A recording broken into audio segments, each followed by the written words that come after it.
L'info écho avec Capital.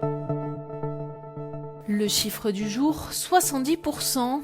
Un actif travaillant dans le privé, né dans les années 60, pourra espérer que sa pension de retraite représente 70% de son dernier salaire perçu.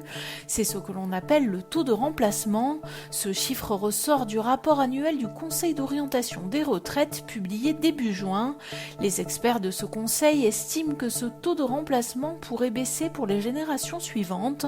Il pourrait ainsi passer en dessous de 65% pour celles nées dans les années 2000.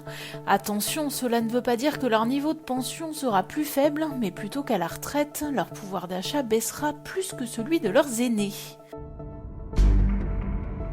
Le coup de gueule du jour est poussé par la Ligue de défense des conducteurs pour démontrer les impacts négatifs provoqués par les ralentisseurs illégaux.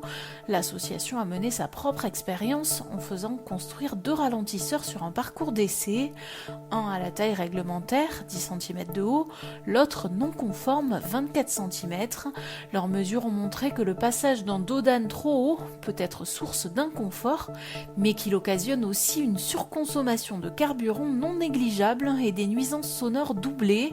Selon l'association, la grande majorité des 450 000 ralentisseurs installés en France ne respecteraient pas la réglementation.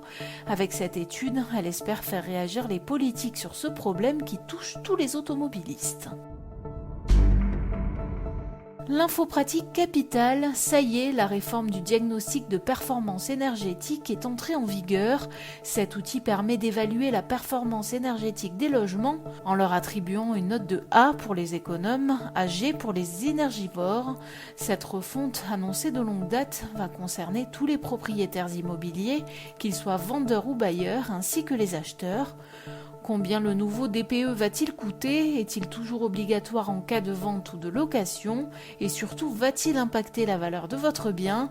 Capital répond à toutes vos questions pour bien comprendre les enjeux et les conséquences de cette réforme.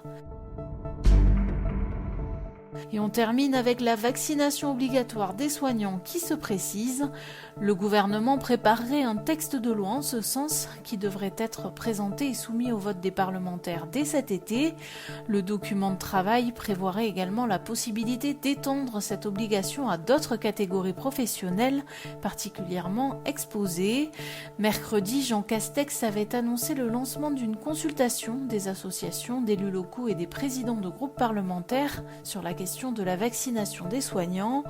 Par ailleurs, pour inciter à la vaccination, le gouvernement pourrait étendre le champ d'action du pass sanitaire en abaissant notamment les seuils nécessitant sa présentation. C'était l'info écho avec Capital.